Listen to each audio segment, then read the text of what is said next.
Welcome to ஆத்மா. திருந்தாத உள்ளங்கள் இருந்தென்ன லாபம், வருந்தாத உருவங்கள் பிறந்தென்ன லாபம். மனிதனுக்கு எந்த நிலையும் நிரந்தரமில்லாதது. எந்த நிலையையும் ஏற்றுக்கொள்ள தைரியம் வேணும். பெரிய அந்தஸ்தில் இருக்கிற பிரியா தன்னுடைய நிலையை விட்டு கீழே வர மனசு வரல. மீண்டும் கஷ்டப்பட அவ விரும்பல. பிரியாவோட இந்த நிலை அது மோகன் போட்ட பிச்சை. உண்மையான மோகனோட காதலுக்கு துரோகம் செஞ்ச பிரியாவை சும்மா விடுமா மோகனோட ஆத்மா? பார்க்கலாம். இது ஆத்மா. பிரியா, எப்படி இருக்க? பிரியா, நான் செத்திருக்கலாம், ஆனா என் உயிர் ஒன்னதான் சுத்தி வருது. உனக்கு நான் என்ன குறை வச்சேன்? நீ இப்படி செய்யலாமா? பணத்துக்காக ஆளை மாத்தலாமா? நாளைக்கு கபிலனை விட இன்னொரு பெரிய பணக்காரன் வந்தா அவன் பின்னாடி போயிடுவியா? பிரியா, நீ நல்லா இருக்கணும் தானே உனக்கு நான் எல்லா உதவி செஞ்சேன். பணக்காரன் கிடைச்சதும் என்னை பார்த்து நீ என்னென்ன கேள்வி கேட்ட. அப்போ என் மனசு எப்படி துடிச்சிருச்சு தெரியுமா? காதல் புனிதமானது, ஆனா அது ஒன்ன மாதிரி பொண்ணுங்களுக்கு ஒரு விளையாட்டு பொருளா போச்சு. ஒருத்தரை காதலிச்சுட்டு இன்னொருத்தனோட வாழ்க்கை நடத்துற எந்த பொண்ணும் நிம்மதியா இருக்கவே முடியாது. பிரியா, உப்ப தின்னவன் தண்ணிய குடிச்சு தான் தீரணும்.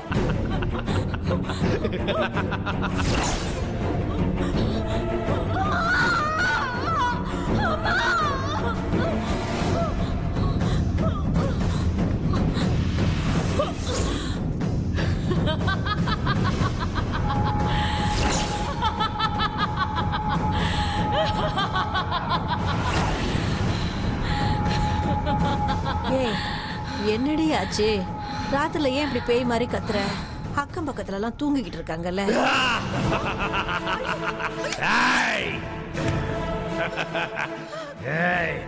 நீ ஒரு அடி எடுத்து வச்ச சங்க அறுத்துருவேன். என்னடி சொல்ற? என்னாச்சு? ஏதாச்சும் உனக்கு?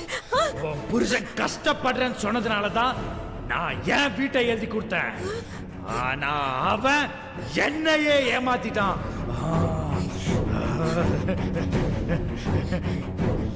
இது என் வீடு.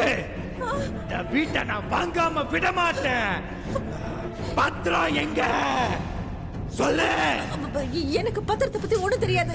நான் உன் பத்திரத்தை திருப்பி கொடுத்துடுறேன். புருஷன் கிட்ட நான் கெஞ்சினேன். என்னை ஏமாத்துற பாவத்துக்கு தண்டனையா தான் நான் அவனை பழி வாங்கிட்டேன். என் பத்திரத்தை கொடுக்கலனா பொண்ணையும் பொண்ணையும் உயிரோட விட மாட்டேன். ஒண்ணும் பண்ணிடாத, என் மகளை விட்டுடு. தப்பு பண்ணப்ப விட்டுட்டீங்க, இப்போ கெஞ்சிரீங்களா? உன் பொண்ணை விட மாட்டேன். அவளுக்கு என் கையால தான் சாவு. காதலுக்கு துரோகம் பண்ணவங்களுக்கு இது ஒரு பாடமா இருக்கும்.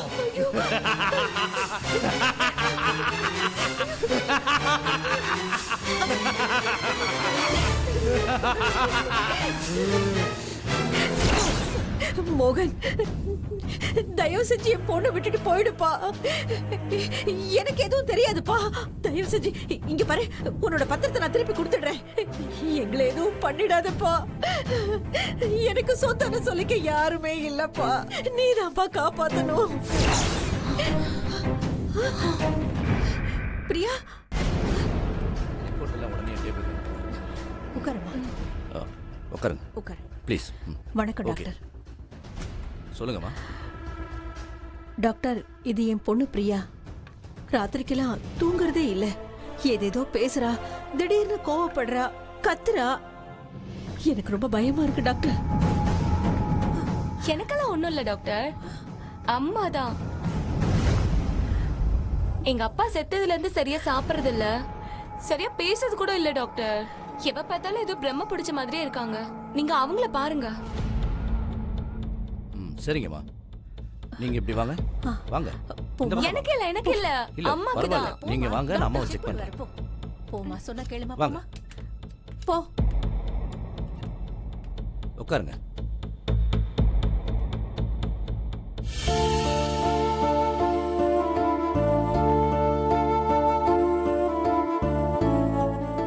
நாக்க நீட்டுங்க.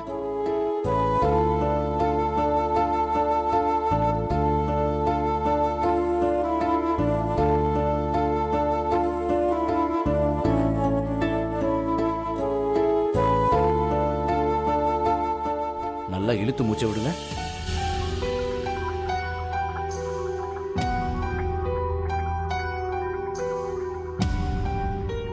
அங்க போய் உட்காருங்கம்மா.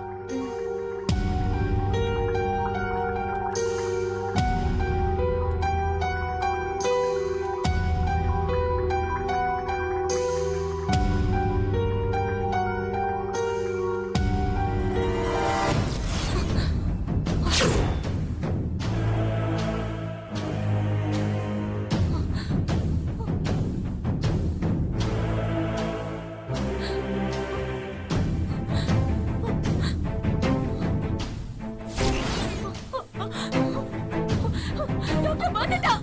அவன மூக்கறியா? அவனா? என்னாச்சு பிரியா? அவன மூக்கறியா? அவன எல்லா இடத்துலயும் வந்து டார்ச்சர் பண்றான். ஒண்ணுலமா இப்பதான் வந்தாப்பா. நீ பாத்துல. இப்பதான் வந்தான். ஐயோ எனக்கு பைத்தியமே பிடிக்க போல இருக்கு. ஒண்ணு இல்ல. அவன மூக்கறி. அதெல்லாம் ஒண்ணும் இல்ல. பிரியா உட்காரு. பாருங்க. ரமேஷ், அவன வருவான். பயப்படாதீங்க. டாக்டர் சொல்லுங்க டாக்டர். இவன் இல்ல டாக்டர். முதல்ல மோகன் தான் வந்தான். இவன் இல்ல, இந்த ஆள் இல்ல. நான் பார்த்தேன் டாக்டர். மோகன் தான் வந்தான். அவனை மோகன் காசு இல்ல வாங்க. பண்ணான். எப்ப பார்த்தாலும் என் பின்னாடியே வரமா. நர்ஸ், நர்ஸ் இங்க வாங்க. ஒண்ணுலமா இவங்களை கொஞ்சம் கூட்டிட்டு போங்கம்மா. ஓகே சார், வாங்கம்மா. போமா. நீங்க ஒரு 5 நிமிஷம் வெளியே இருங்க. நான் அம்மாவை செக் பண்றேன். கொஞ்சம் வெளியே இருங்க.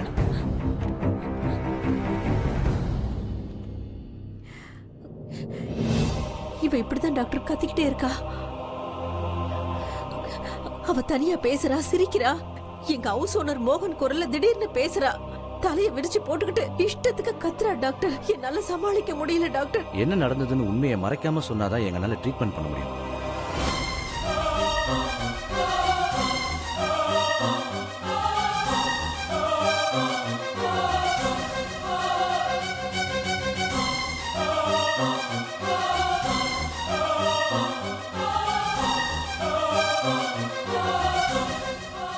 அதனாலதான் இங்க கூட்டிட்டு வந்தேன் டாக்டர். அவங்க குற்ற உணர்ச்சியால தான் பாதிக்கப்பட்டிருக்காங்க.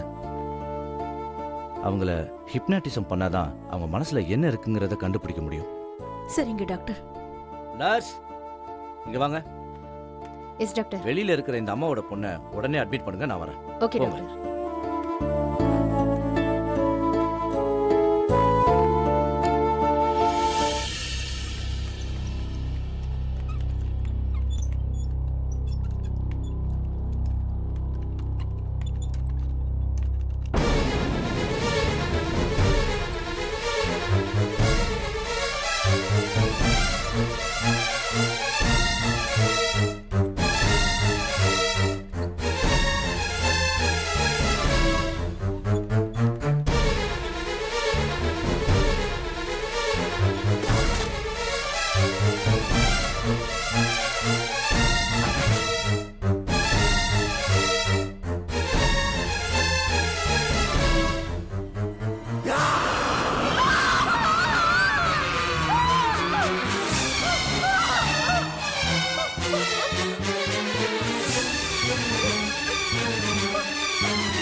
பிரியா, கண்ணை மூடிக்குங்க.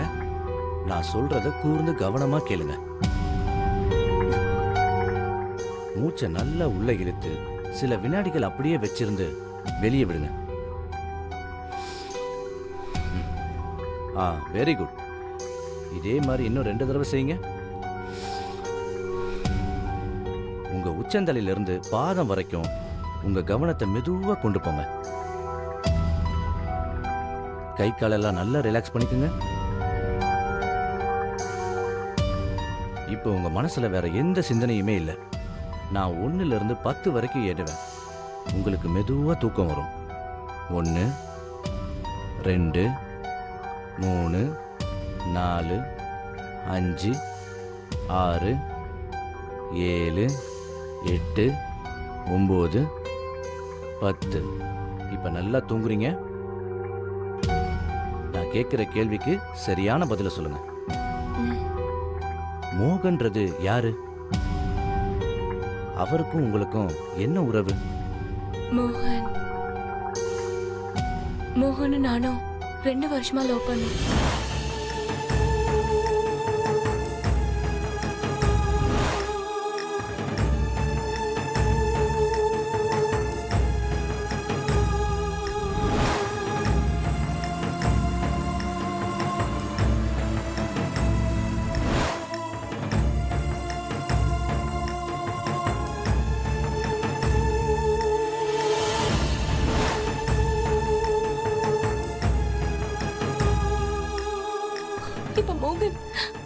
இப்ப மோகன் சாவல மர்மம் இருக்குன்னு புரியுது.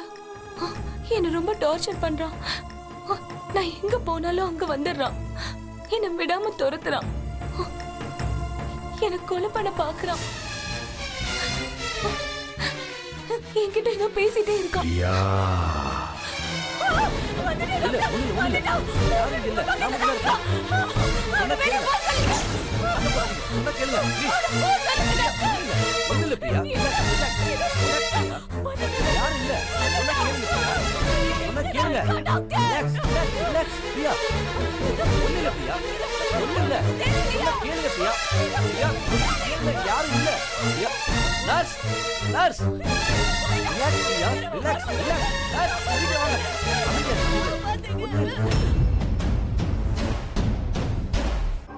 பாவத்தின் பயன் தண்டனை என்றால் இங்கு யாருக்கும் பாவம் செய்ய தோன்றாது. திருந்தாத மனம் விருந்துக்கு ஆசைப்பட்டு இன்று அல்லோலப்படுகிறது. எங்கு பார்த்தாலும் பிரியாவின் கண்களுக்கு தெரிகிறது மோகனின் ஆத்மா. இது பிரியாவின் முடிவுக்கான அறிகுறி. பிரியாவுடைய கண்ணுக்கு தெரிந்தது மோகனின் ஆத்மா. இது பிரியாவுக்கு விடுக்கப்படும் கடைசி எச்சரிக்கை. இனி நடக்கப் போவது என்ன? தூங்குபவர்களை எழுப்பிவிடலாம், ஆனால் தூங்குவது போல் நடிப்பவர்களை நிச்சயம் எழுப்பவே முடியாது. எவ்வளவு தூரம் வருந்தினாலும் மோகனின் ஆன்மா பிரியாவை மன்னித்து விடுமா? மனதின் ஆழத்தில் மோகனின் உருவம் அவளுக்குள் பதிந்திருந்தது. அதனால் தானோ என்னவோ அவள் கண்ணுக்கு மோகனின் உருவம் தெரிந்திருக்கலாம். ஆனால் உருவத்தை காட்டிய மோகனின் ஆன்மாவிற்கு உயிரை எடுக்க எவ்வளவு நேரமாக பார்க்க.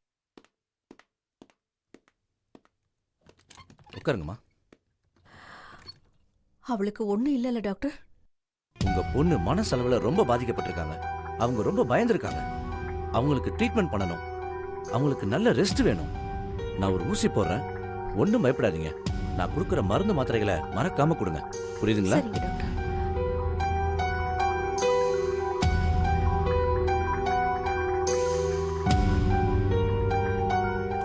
இந்தாங்கம்மா. Thank you doctor. போயிட்டு வாங்கம்மா.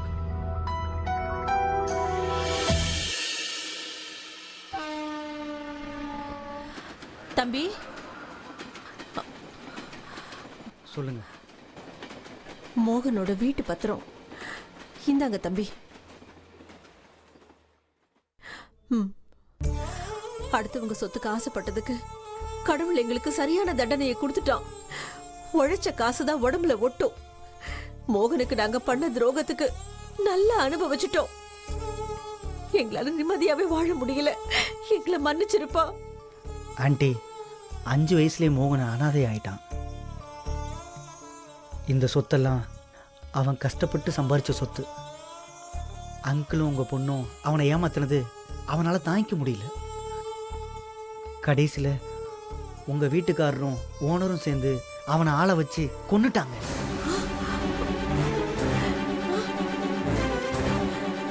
மோகனை கொன்னுட்டாங்களா? ஆ, இது என்னால நம்பவே முடியலையேப்பா.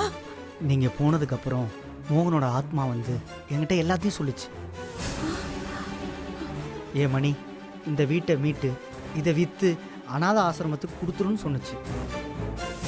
செஞ்ச தப்புக்கு யாராக இருந்தாலும் தண்டனை அனுபவிச்சே ஆகணும். விதியை மாற்ற யாராலையும் முடியாது. சரிப்பா, 1 மாசம் டைம் கொடு. அதுக்குள்ள ஏற்பாடு பண்ணி இந்த வீட்டை நான் காலி பண்ணிடுறேன். ம், வரேன்ப்பா. சரிம்மா.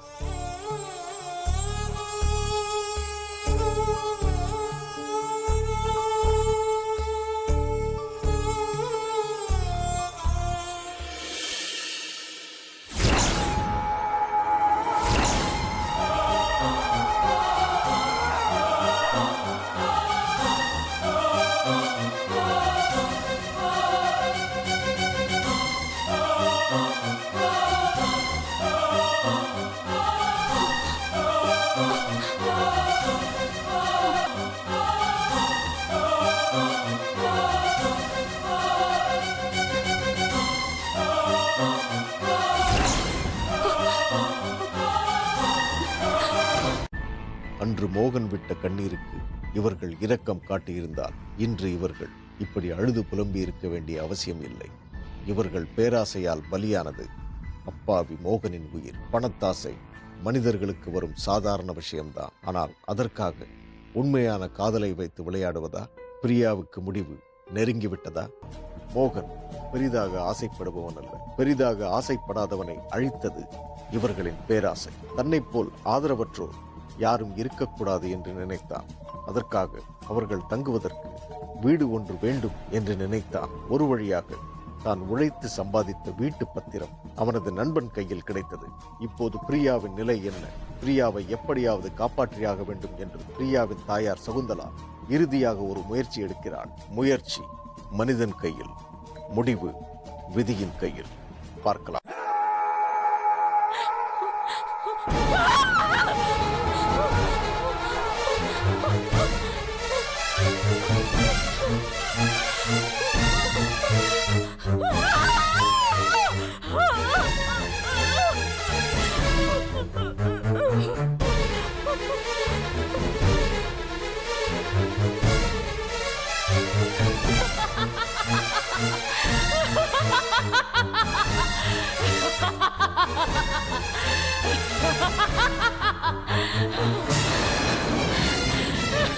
ஏய், என்னடி இந்த நேரத்துல இப்படி சிரிச்சுக்கிட்டு இருக்கிற? இங்க பாரு, இங்க பாரு, மறுபடியும் மறுபடியும் இப்படி சிரிக்காத.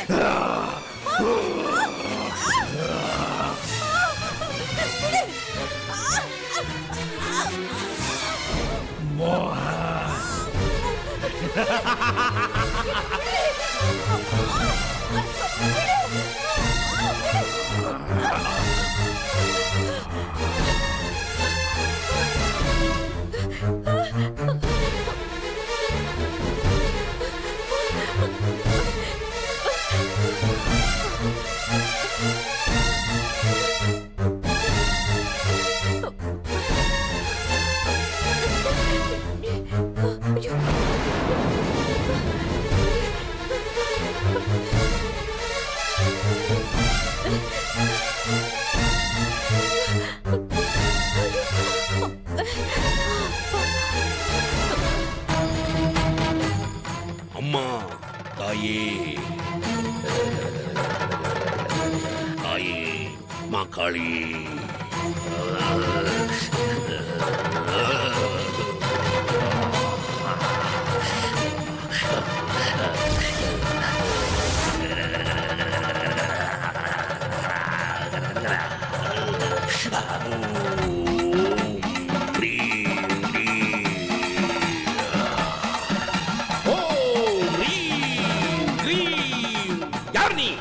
எதுக்காக இந்த வீட்டுக்கு வந்திருக்க?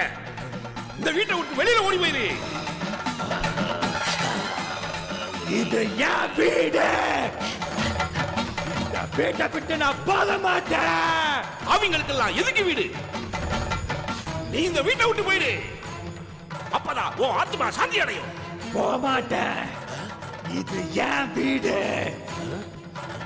இங்க தான் இருப்பேன். அத கடவுள் பார்த்துப்பா, ஆத்தா பார்த்துக்கோ. நீ போயிரு, அப்பதான் உன் ஆத்மா சாந்தி அடையும். என்ன நம்ப வச்சு கழுத்தறுத்துட்டாங்க. பழி வாங்காம விட மாட்டேன். ஏய், சொன்னல அது ஆத்தா பார்த்துப்பான்னு. நீ ஒழுங்கா முதல்ல இங்க இருந்து வெளியில போ. முடியாத, போக மாட்டேன். என்னை ஏமாத்திட்டாங்க, என்ன கொன்னுட்டாங்க. அவங்கள கொன்னாதான் நான் இங்கிருந்து போவேன்.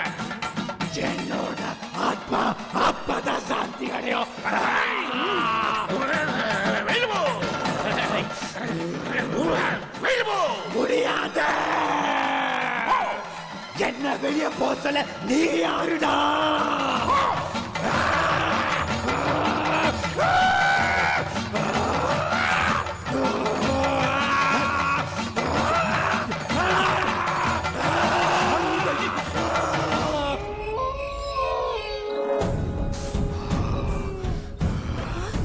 பிரியா பிரியா, ஐயோ, ஐயோ, பிரியா மறுபடியும் என்னடி ஆச்சு? ஐயோ.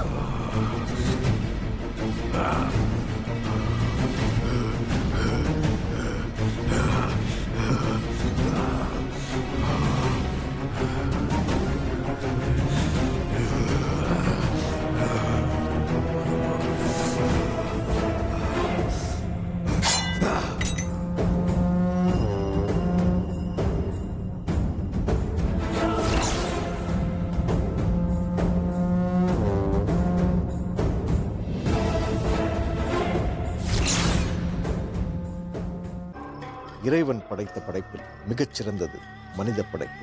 ஏனென்றால் மனித உயிர்களுக்கு மட்டும்தான் உணர்வை வெளிப்படுத்தும் தன்மை இருக்கிறது. மனித உணர்வின் வெளிப்பாடுதான் காதல். காதல் இல்லாத உடல் வெறும் கூடு என்கிறார்கள் சித்தாந்தவாதிகள். காதல் எண்ணிலடங்கா கவிதைகளின் உருவம். சில காதல் துரோகிகளுக்கு இந்த கதையில் இதுவே சிறந்த பாடம். எந்த கண்ணீருக்கும் இந்த பிரபஞ்சத்தில் பதில்